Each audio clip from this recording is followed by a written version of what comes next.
Audible is the leading provider of spoken word entertainment and audiobooks, ranging from bestsellers to celebrity memoirs, news, business, and self-development. Every month, members get 1 credit to pick any title, plus 2 Audible originals from a monthly selection, and access to daily news digests from the New York Times, the Wall Street Journal, and the Washington Post, as well as guided meditation programs. Between a full-time job in IT and a full-time job in podcasting, it gets harder and harder to sit down and read the books I'm interested in. This is where Audible comes in. I can listen on my daily commute, relaxing, or while out running errands and still get in the books I've been wanting to get into. You can download titles and listen offline anytime, anywhere.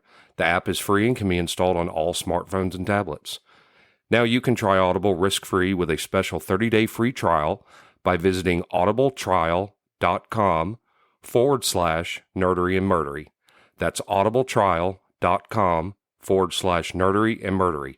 Don't let your busy life get in the way of that great book you've been wanting to read. Go get your free trial of Audible today. This podcast is sponsored by BetterHelp.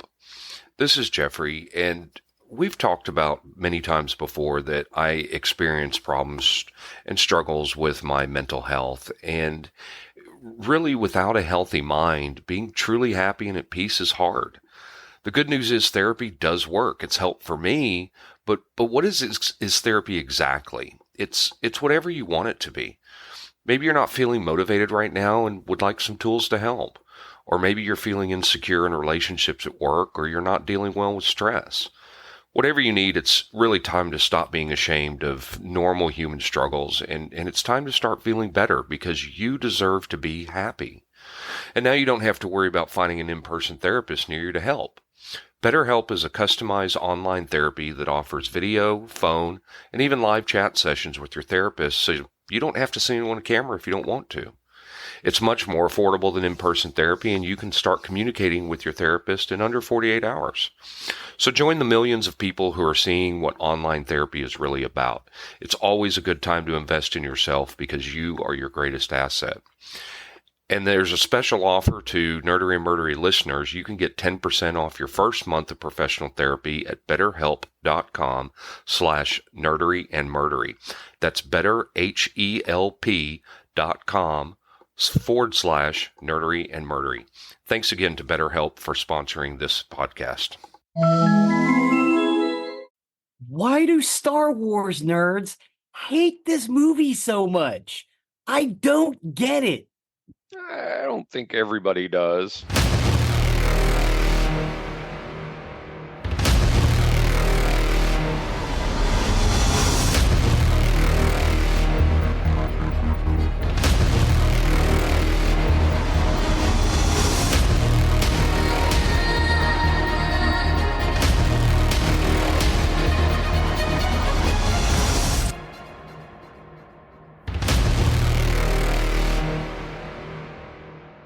Welcome to episode 160 of Nerdery and Murdery.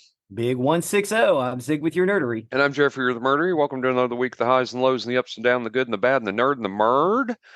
I do wanted to say real quick, upcoming, I don't remember the episodes, but we have some guests coming back. We do have Michael Shanks and his wife Brenda that will be coming back for a couple of episodes that are upcoming, so definitely stay tuned for that. Michael Shanks is, of course, one half of the show Two Geeks and a Microphone, which is a great podcast. If you don't listen to that, you should go out there. They're great. They're enjoyable. They have a ton of episodes out there, and they have some exclusives as well through their Ko-fi Ko-fi site, which I'm a Ko-fi member of their stuff, so I get their exclusives, and it's good stuff. They're a fun couple of guys, and love when we get Mike on his show, and his wife Brenda will be joining us as well. They've been guests before, so stay tuned for that. That'll be coming up soon. Yeah, a couple of goofy guys. I think 162 and 163. Awesome. So a couple of episodes from now. Yeah. Cool deal. I'm rewatching Battlestar Galactica again, the 04 version. Yeah. Are we supposed to be getting a new one? That's been in works for a while. I haven't seen anything on that in a bit. I believe it was going to be on Peacock, which upsets me because I don't want to subscribe to another thing, and you can't get Peacock free anymore, No. which sucks. Um, but yeah, it's supposed to be. I haven't seen anything about it in a while. I'll have to look here in a little bit and see. Um, but yeah, that's such a great show. We covered it in an episode, and you should give it a watch if you've never watched it. It's so Oh yeah. good, It's amazing. so good, so good. I Yeah, it's beyond good. It's at the point it was like the best science fiction on television for a few years. Yeah, yeah. I mean, every episode is just brilliant, and it's hardcore. Yeah. It doesn't pull any punches, No, it does not. for sure. Space is not all light and nice, and Space sucks. space does suck, and they definitely go through that. But I don't remember if I said it in the episode. I think I did, but if I didn't, um, not spoiling anything. This is an old show by now, but when they finally reach Earth, just stop watching. Just Yeah. stop. Don't watch anymore. Just I like the stuff after that. no, just be happy. Be happy they reached Earth and stop. Be happy. So anyway, um, that's all I got. You got anything, or you want to step on over to the nerdy side of the house? Well, at this point, it's been a while, but Timothy turned 20. So shout Awesome. out to Kim. Turned 20. So we went to Cidercade last night. That was a lot of fun. Cool. It's like, hey, what do you want for your birthday? Can we just go to Cidercade? It's like, oh, yeah. Done. Cool. Yeah. So it was a lot of fun. Awesome. And I kicked their ass in Dance Dance Revolution.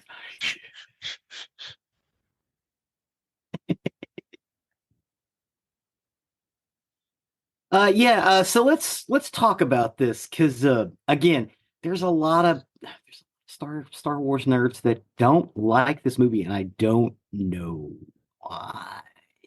And we're I thought it talking was great. about. Solo, a Star Wars story. I liked it. I did too. It's not great, but it is good. Well, I mean, in comparison to Rogue One, yeah, but everything in comparison to Rogue One is not as good. It's definitely better than The Rise of Skywalker. Yeah, I like Solo's a Star Wars story a little bit better than The Rise of Skywalker. Oh gosh, yes. Gosh, yes. I enjoyed it. I didn't I wasn't as much of a fan as the actor who played Han Solo. Alden Ehrenreich. Thank you. Oh, But he was good. Ehrenreich. He had some of the mannerisms that Mhm. were okay. Um, It's Han Solo at like 19. That's what it is, and right, I right, think he very pulled that young. off. Yeah. Um, I just like I said, I liked it. I don't understand the hatred that's out there for it, and I don't think there's as much hatred for it as you may think. There's a lot of it, but I don't think there's as much hatred as you may think. But anyway, continue. It is a 2018 American space western film. And yeah, I'd agree with that assessment. Yeah. It's centering on the Star Wars character Han Solo, directed by Ron Howard, produced by Lucasfilms, and distributed by Walt Disney Studios Motion Pictures. It is the second Star Wars anthology film following Rogue One. Alden Ehrenreich. We'll go with that. Sure. Stars as Solo with Woody Harrelson, Emilia Clarke, Donald Glover, Thandie Newton, Phoebe Waller-Bridge, Jonas Suotamo, and Paul Bettany. Donald Glover is amazing in this. Oh my God, yes. He is amazing in this and deserves his own spinoff. Yes, I would love to see a Lando movie. Yes. With Donald Glover. Yes. Honestly, I'd like to see it as Billy D. Williams sitting down telling a story to somebody, and then Donald Glover picks it up. That would be perfect. I don't even care what story he tells. But it is the origin story of Han Solo, Chewbacca, and Lando Calrissian. They join a heist within a criminal underworld 10 years prior to the events of A New Hope. George Lucas began developing a Han Solo prequel in 2012 and commissioned Lawrence Kasdan to write the screenplay. After Lucas sold Lucasfilms to Walt Disney Company in 2012, Kasdan was hired to write Star Wars: The Force Awakens, leaving his son Jonathan to complete the Solo script. Principal photography began in January 2017 at Pinewood Studios with director Phil Lord and Christopher Miller. Both were fired in June of 2017 following creative differences with Lucasfilm, and Howard was hired as their replacement. Solo is one of the most expensive films ever made with a budget of at least $275 million. Now, having said that, it's because they had to shift gears in the middle of it. Mm-hmm. They basically rewrote the script when Ron Howard took over and had to reshoot a bunch of scenes. That's why it was expensive. Well, and I had read somewhere that before Ron Howard took over, the story was crap. I had heard it was very, very bad, and he had to come in and just completely revamp it because whatever it was that they had on in testing was too awful to go to screen. Wow. Is it so that bad, huh? Yeah, I'd heard it was really, really bad. Well, I mean, I think you did a good job. I thought the movie was great. Solo was released in North America on May 25th, 2018. The film received generally positive reviews from critics, which praised the cast, particularly Ehrenreich and Glover, visual, score, and action sequences. While some criticized the storyline and screenplay, it became the first Star Wars film to be a box office bomb, only grossing $393.2 million worldwide. Wait a minute. Right. How is that a bomb? It cost them $275 million, and it made $393.2 million. Because in the film industry, in order to be deemed profitable, you have to make almost double what you put into it. Okay, I get that, but isn't a bomb a film that loses money? This movie made over $100 million. I guess it was just considered a box office bomb in comparison to other Star Wars movies, which just go out there and kill it. This was the first Star Wars movie that I did not see in the theaters. I had read the reviews, and at the time, the reviews were so bad. I was just like, I can't. I'm not going to. And there was the whole, I didn't like the looks of the actor. Again, his name, whatever, I can't pronounce it. Ehrenreich. I didn't like his overall look. And so I just opted to not see it in the theater, and I was disappointed in that when I finally saw it, because I finally saw it once it hit Disney. Yeah, I want to say, did we see? I think we saw this in the theater. It's pretty good on the big screen. I could tell you when it did hit Disney, I watched it actually a couple of times just to see if I'd missed something. I thought it was great. Again, it's not Rogue One, but what is? And it also brought in some of that Heir to the Empire stuff. With the Crimson Dawn Syndicate. Right. We were all looking forward to that back in the day. They were, they even produced action figures for it. So it's like, oh, we're actually going to get the story now. But on the planet Corellia, orphans Han and Kira escape a local gang. They bribe an Imperial officer with stolen coaxium, a starship fuel for passage on a transport. But Kyra is captured before she can board. Han vows to return for her and joins the Imperial Navy as a flight cadet, being given the surname Solo.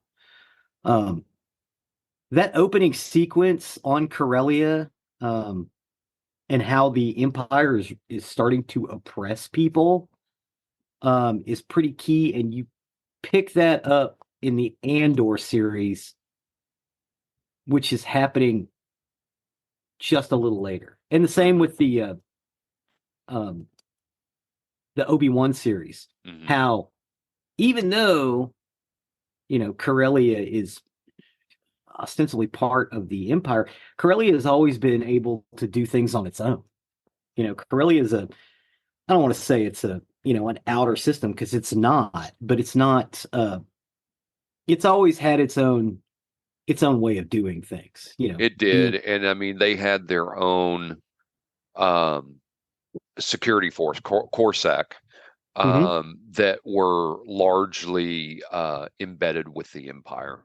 Yeah, yeah. But before that, they were independent, even Mm-hmm. though they were members of the Republic. Right. And you see how that's starting to change in Solo: A Star Wars Story. And I had to go in and look at the timeline to see whether I should do this first or the Obi-Wan series. And apparently this takes place a little before the Obi-Wan series. Not much, Right. but a few years before. Right. Um, so 3 years later, Han is serving as an infantryman on Mimbam. Han. Huh? Han. Han. Han. Han. It's pronounced Han. Yeah. Following his expulsion. Hey, Lando calls him Han. It's Han. His expulsion from the Imperial Flight Academy for insubordination. He encounters a trio of criminals posing as Imperial soldiers led by Tobias Beckett. Han attempts to blackmail Beckett with letting him join the gang, but Beckett has him arrested and thrown into a pit to be fed to a Wookiee prisoner named Chewbacca. Han understands Wookiee. He speaks it. Not well, but he understands all of it. Right. So Han persuades him to cooperate, or the Wookiee to cooperate to escape. Beckett, aware of his usefulness, the usefulness of the Wookiee's strength, rescues and enlists them in the gang to steal a shipment of coaxium on Vandor 1. The plan fails when the Cloud Raiders, a band of space pirates led by Infus Nest, arrives to hijack the shipment. The resulting chaos leads to the destruction of the coaxium and the deaths of Beckett's partner Val and their crewman Rio. Infin's Nest ends up becoming part of the rebellion later on. Originally, the first attempt at an appearance of Han Solo as a child was present during the pre-production of Star Wars Episode 3: Revenge of the Sith, showing an early draft of a young Solo that takes part in the Battle of Kashyyyk. Later, a planned live-action TV series developed by Star Wars creator George Lucas titled Star Wars Underworld would have depicted Han Solo's first meeting with Chewbacca and his winning the Millennium Falcon from Lando Calrissian. In 2012, about 3 weeks before Lucasfilm became a Disney property, Lawrence Kasdan had a meeting with Lucas and Kathleen Kennedy about relaunching the franchise and was presented with 9 film ideas, devised and sketched by Lucas himself, which included the new sequel trilogy and various spin-offs. However, Kasdan wasn't sure if he wanted to make more movies, even though the story about Han Solo was the one that inspired him the most. So Lucas commissioned him to write the screenplay. Kathleen Kennedy, by the way, is either out or on her way out. And Yes. I'm very excited about that. Really? I think she's done more harm than good for Star Wars. Kathleen Kennedy? Yes. Well, okay, so she was with Lucasfilms first, right? I mean, Yes. I'm thinking that's correct. Yeah, she was Yes. with Lucasfilms. And then didn't she take over for Lucas's former partner? Oh, what was his name? Basically the voice of Lucasfilms for years and years and years. I don't remember. But you know who I'm talking about, right? Yeah. Yeah, they had a falling out.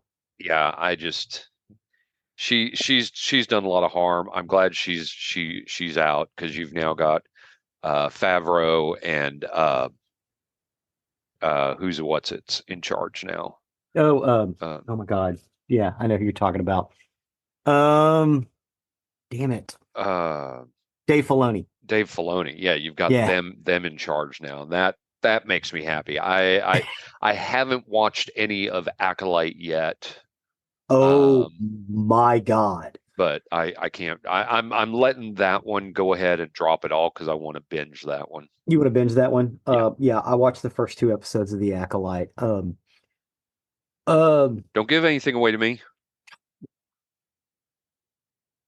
oh, I want to No, say this so no, bad. no, no. Let it go. I don't want to hear anything. I don't want to hear it. I want to watch it Okay. all Well, fresh. okay, wait, you're not going to get this anyway. The Jedi No, are like Psychor don't in do it. Babylon Don't do it. I 5. don't want to hear it. No. Done.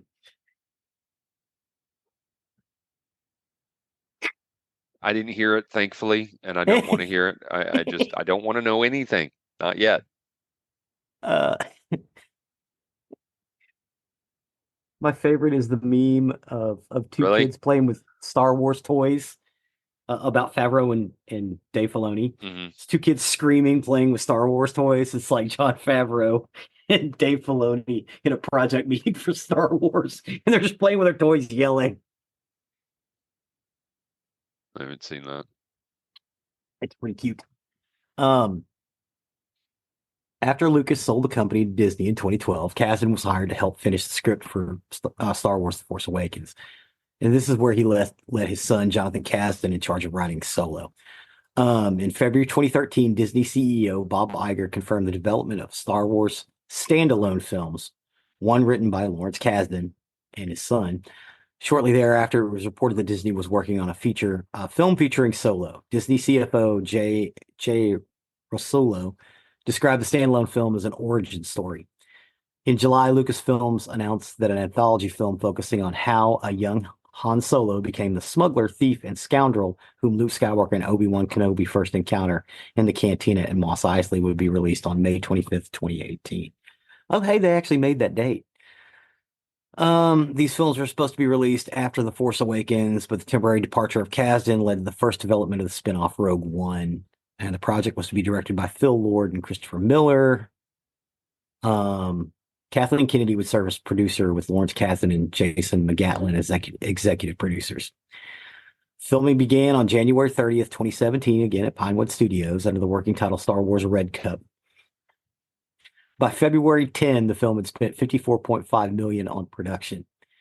But you know what? That doesn't surprise me. There's a lot of sets got to be built, a lot of other stuff. Lucasfilms announced the principal photography started on February 20th, 2017. Bradford Young served as the cinematographer for the film. And in May 2017, filming took place in Italy with locations including Trecime de Lavorado and Monte Piana in the Dolomites in Veneto to the Fossa Dolomites in Trentino. That's probably most of the mountain stuff when they're raiding the space train. On June 20th, 2017, citing creative differences, Lucasfilms announced the director Lord and Miller had left the project with a new director to be announced soon. It was reported that directors were fired after Kennedy and Lawrence Kasdan disagreed with their shooting style. Lord and Miller believed they were hired to make a comedy film, while Lucasfilms was looking for the duo only to add a more comedic touch. Oh, okay. I see what you're saying now. So they thought they were making um Star Wars goofy, basically Star Wars lower decks. And it turns out it's like, no, that's not what you're supposed to be doing. You're just supposed to make it a little more upbeat. Hmm. Okay, I get it now. To appease Kasdan, who was unhappy with the scenes not being filmed, word for word, Lord and Miller shot several takes exactly as written, then shot a additional take. Used to compromise on certain scenes, such as filming a scene from fewer angles that Lucasfilms expected, thereby reducing the options available in editing. The duo were also unhappy when Lawrence Kasdan was brought to the London set, feeling he became a shadow director. The decision to remove Lord and Miller was made after a short hiatus in filming taken to review the footage so far. The original film editor, Chris Dickens, was also removed from the film, replaced by Pietro Scalia. During reshoots, Michael K. Williams. Okay, I'm so sorry you froze up. You said during filming what? During filming, during reshoots, Michael K. Williams was not able to return due to scheduling conflicts, and Paul Bettany would be cast to replace Williams, and the character as a whole was redeveloped. So originally, Michael K. Williams was going to be the big bad. Um, so yeah.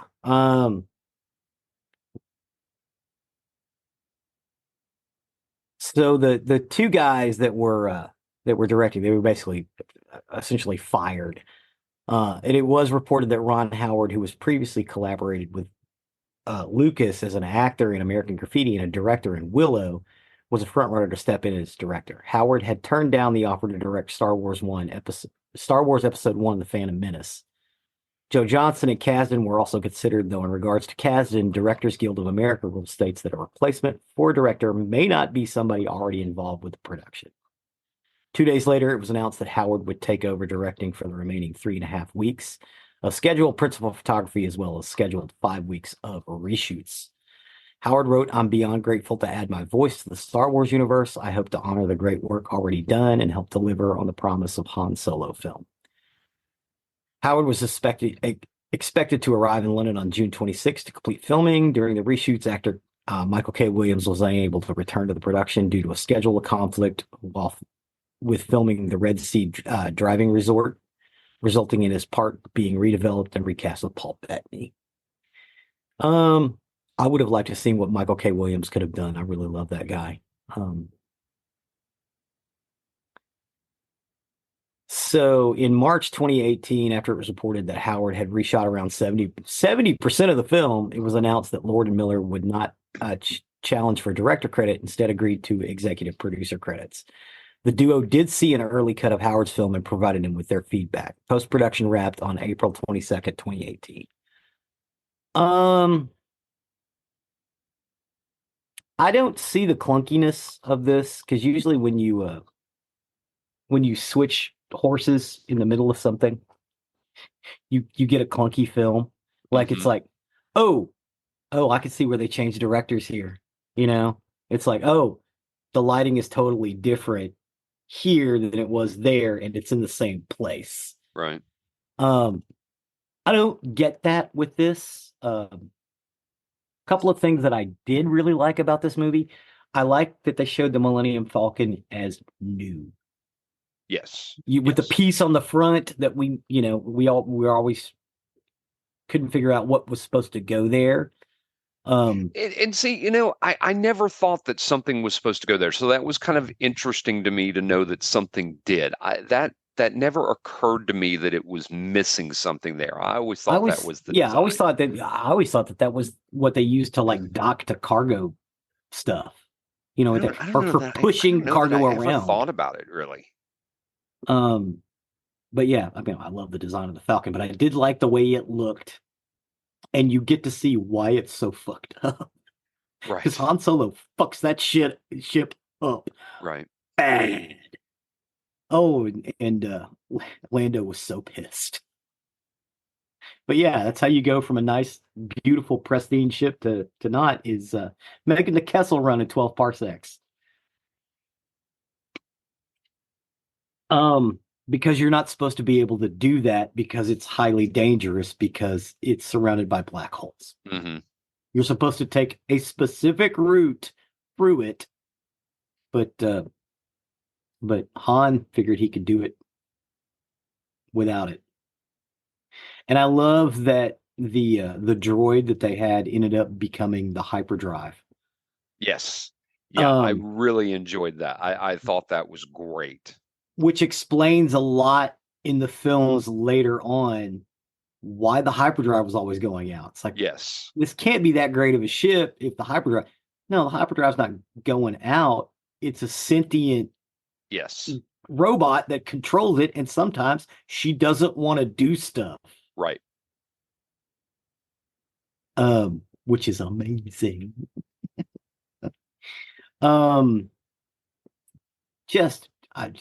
I again love this film. I think this film is incredible. Again, it's not necessarily my favorite, but as far as Star Wars movies goes, it's really kick-ass.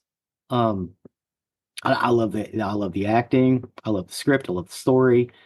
I loved how Han Solo met Chewbacca, and then tried to speak Wookiee to him, and Chewbacca's just like, man, look, I can understand you. and you can understand me. We'll just keep it that way Yeah. because his Wookiee is terrible. Yeah. This movie is well worth a watch. Like I said, it's not going to be the best, but it's by and far not the worst either. Yeah. I don't think that this movie gets enough of a fair shake. I think it's got a lot of good in it. It's a lot of Hmm. fun, especially if you're like us and you like space westerns, you like Firefly, you like the Obi-Wan Yeah.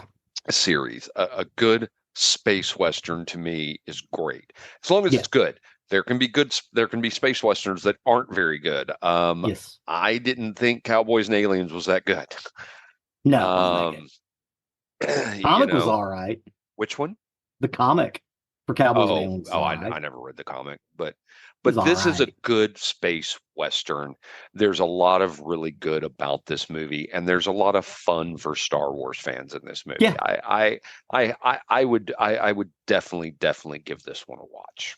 And if Oh you yeah. have watched it and hated it, give it a second look. Yeah. Yeah. Go into it like it's something brand new. Yeah, Yeah. Because it's not Harrison Ford. It's not supposed to be. right. This is Han Solo at what like again at the opening, he's like 17. He's young. I don't Yeah, remember. 17, I 18, don't somewhere remember around in age. there. And then it takes place 3 years later where he's 20, 21, 22 at the oldest. Yeah, maybe. He's not going to be as sharp as the guy who's been working for the Hutts for the last 10 years. Right.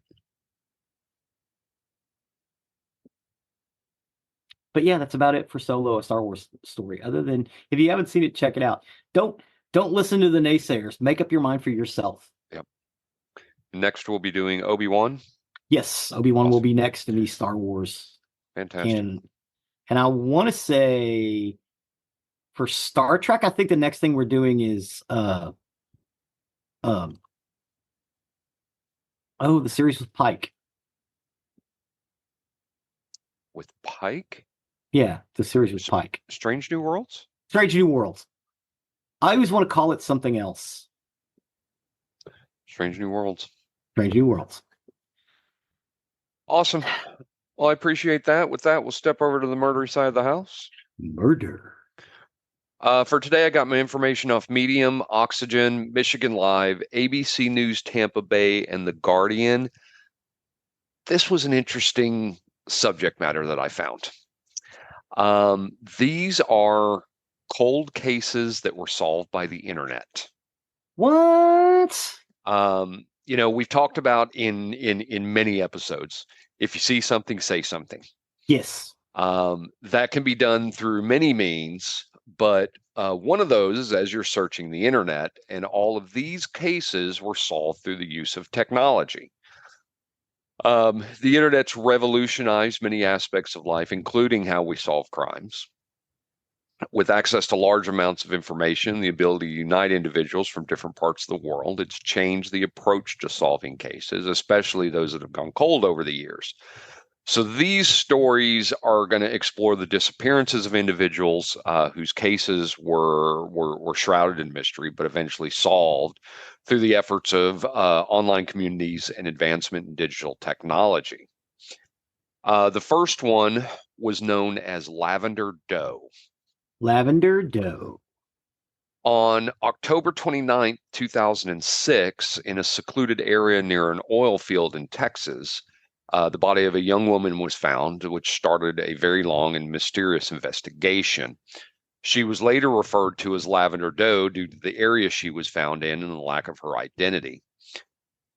She was burned in a pile of brush, wearing a purple sweater and purple jeans, which contributed to her nickname. She had $40 in her pocket and had a clean cut look with a perfect set of teeth that suggested a well cared for upbringing, but no one knew her, and there was no reports of missing persons that matched her description. So for years, Lavender Doe's identity remained a mystery, and the details of her death left detectives confused. It was obviously a homicide, but investigators had little information to help them identify the victim, who was small in stature and still had a few baby teeth in her mouth. Forensic artists tried multiple times to reconstruct her face from the severe burns she had suffered, but each attempt brought them no closer to identifying her. The case appeared to hit a dead end at this stage, and there were no clues as to who the girl could be or who could have committed such a cruel act. The case first came to the attention of Kevin Lord, who was a former software developer and t-shirt salesman from Killeen, Texas, who spent his free time online trying to match missing person cases with unidentified victims.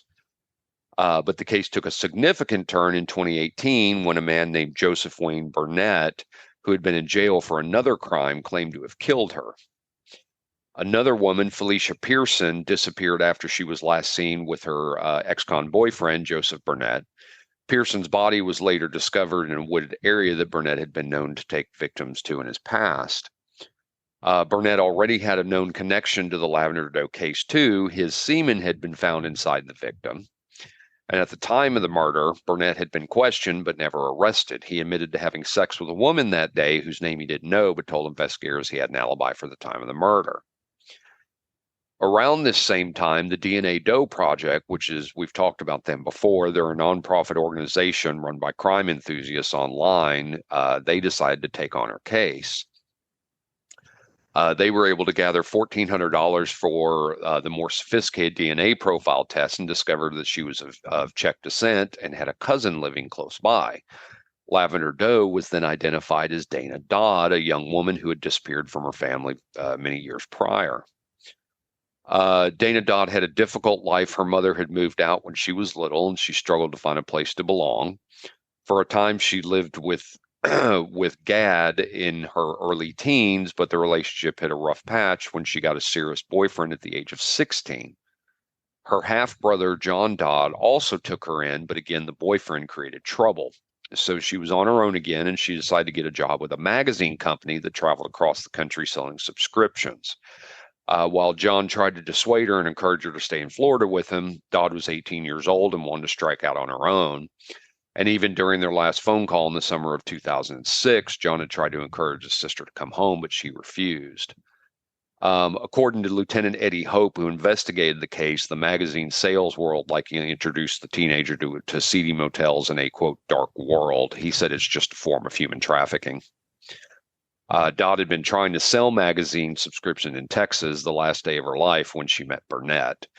The revelation of her identity did offer closure to the case that once appeared unsolvable, which highlights the role of online collective efforts and technological advancements in solving cold cases. Next, we have Paulette Jaster. Paulette was a young woman from Davison, Michigan, who vanished in the late 70s. And after experiencing a series of setbacks that left her struggling with her mental health. She dropped out of college without any notice and started showing erratic behavior, including quitting her job and telling her family she was scared for her life. Despite these signs, when she disappeared, it left a gap that seemed permanent for her family. And for the next 40 years, Paulette went missing, and her family tried to find her, but only met with failures. Years. Yeah, they only met with failures and hopelessness. The breakthrough in her case came when Paulette's siblings, who were refusing to give up, turned to the internet. They searched through several social media pages related to missing persons and found a group of people with the same interest in solving cold cases. Through their combined knowledge and efforts, the members of this online community were able to connect the hit-and-run Jane Doe case of 1980 to Paulette. The link was rather hard to establish since there were not many forensic tools to use at the time of her disappearance and subsequent accidents. However, the persistence of these online detectives combined with new forensic methods finally brought confirmation, and she was finally able to get a name and her family find out what happened. Nice. The next is Strongsville Jane Doe. Linda Pagano went missing in the 70s after a heated argument with her stepfather, Byron Claflin, which led to years of pain and confusion for her family. Byron told police she left his apartment on Carnegie Avenue on foot, but was never heard from again. Her whereabouts remained a mystery for decades, with no substantial leads for the police or her family or friends. And the turning point in this search came when Christina Skates, a young genealogist who had a fascination for unsolved cases, utilized online resources and community forums to link a John Doe found in 1975 with Linda. She became intrigued with an unidentified grave, which she found in the cemetery records. This motivated her desire to help, and she used the internet to gather old newspaper clippings and other data related to the Strongsville Jane Doe. She tried to reconstruct what little information was available and posted her findings on Reddit. Christina's post garnered the interest of a group of people who loved to solve puzzles and mysteries as much as she did. She was then able to obtain the original autopsy report and case files, including a photo of the Strongsville Jane Doe's skull. She then contacted a forensics artist who used the photo to create a facial reconstruction. And a few months later, the artist noticed that the new reconstruction looked very similar to the picture of Linda Pagano that had been newly posted on the National Missing and Unidentified Missing Persons System database. The age, skeletal stature, and time of disappearance added up, and all their efforts finally paid off as DNA test was done, and the remains were indeed that of Linda. Next is Grateful Doe. Grateful Doe was the name given to a young man who died in a car accident in 1995, whose real identity could not be determined since he had no identification with him at the time of the accident. For almost 2 decades, the only signs that pointed to his identity were Grateful Dead concert tickets and a love letter found in his possession. That's why they called him Grateful. Because of the t-shirt. The case was unsolved until an Australian Redditor with the username Zombie Gray, known as Leila Betts, came across his story. She was inspired by his unknown status and the items found with him, and so she posted his information on the subreddit Unsolved Mysteries, which sparked a renewed interest in the case. The post quickly went viral, which captured the attentions of thousands of internet users worldwide, and this attention turned out to be invaluable. A user by the name of Steve came across the post and knew Grateful Doe as Jason, who was a former roommate that he had in Illinois. Steve described Jason as a young liberal man who was a fan of the Grateful Dead, similar to Grateful Doe, and Steve's tip led to further investigation. Eventually, Jason's family was contacted. Jason's mother did not report her son missing for many years because he had a nomadic lifestyle, and it made her hard to know where to start looking. But once this link was established, a DNA test proved that Grateful Doe was indeed Jason Callahan.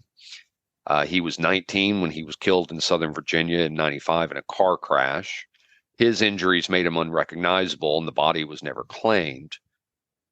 Through Jason's identification, the case that had been unsolved for 20 years was finally closed. His family got to know what had happened to him, and the people who had been following his case on the internet finally gave a sigh of relief.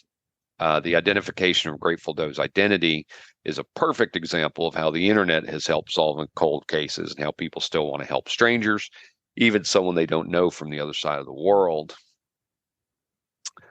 This one is pretty wild. William Earl Moult.